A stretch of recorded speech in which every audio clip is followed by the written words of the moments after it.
after a series of cases where women battle for inclusion amid right violations, which also triggered the rise of insecurity.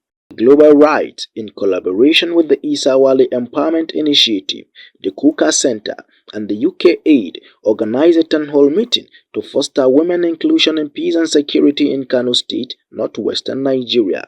The town hall, titled Promoting Collaborations for Women Inclusion in Peace and Security, was graced by groups and individuals from both the civil society organizations, royal father, community champions, and authorities from both security and public office holders in the country. While commenting on the significance of the meeting, Mr. Edosa Ovi, Program Officer of Global Rights, advocated for the inclusion for women in decision-making across the country. Over time, there have been peace-building efforts. It has been using some results, surely, but not the kind of results we all want to see.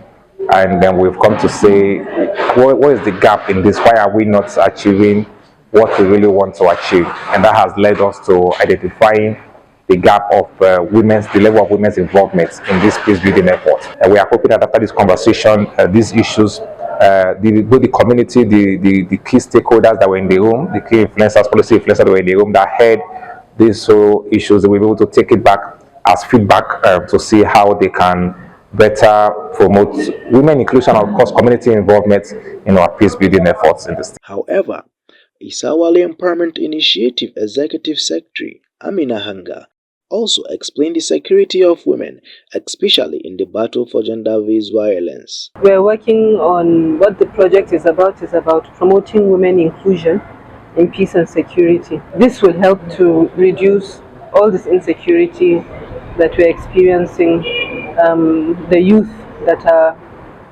creating so much unnecessary havoc in the state. What we have seen is that a lot of people don't even understand what is gender-based violence. People think it's just either it's rape or it's about being physical. But there are so many aspects of gender-based violence. If you prevent a girl from going to school, that's gender-based violence, and yet education is important. Also, Ambassador Ibrahim Oya of the Kano State Peace Commission warned perpetrators of thuggery to repent and reshape their career. We want to use this opportunity to condemn what is actually happening in the recent time. That is the resurgence of this end of a fight that we are actually witnessing in different parts of the state. It's unfortunate, and it's not something that we are really happy about that. And we call on all these young people that are actually involved in this, that this is not a very good life. So they should learn to actually be good citizens, and they should learn to desist from all these kind of things. They should not allow themselves to continue to be influenced by some evil-minded politicians in the state that are jeopardizing the chances and opportunities of their own future, which the future they hope for them.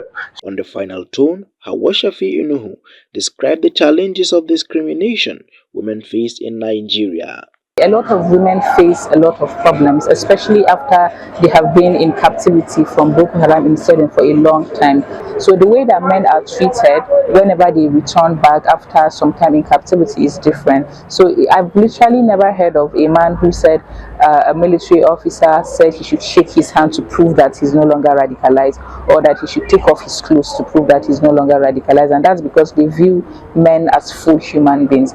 But when it comes to women, you start hearing things like this. So it shows a fundamental flaw in how we as a society treat women. So the moment we begin to treat women with a lot more respect and dignity, even the approaches we use to de-radicalizing women or giving them professional help after they have stayed with Boko Haram insurgents would begin to take a different approach.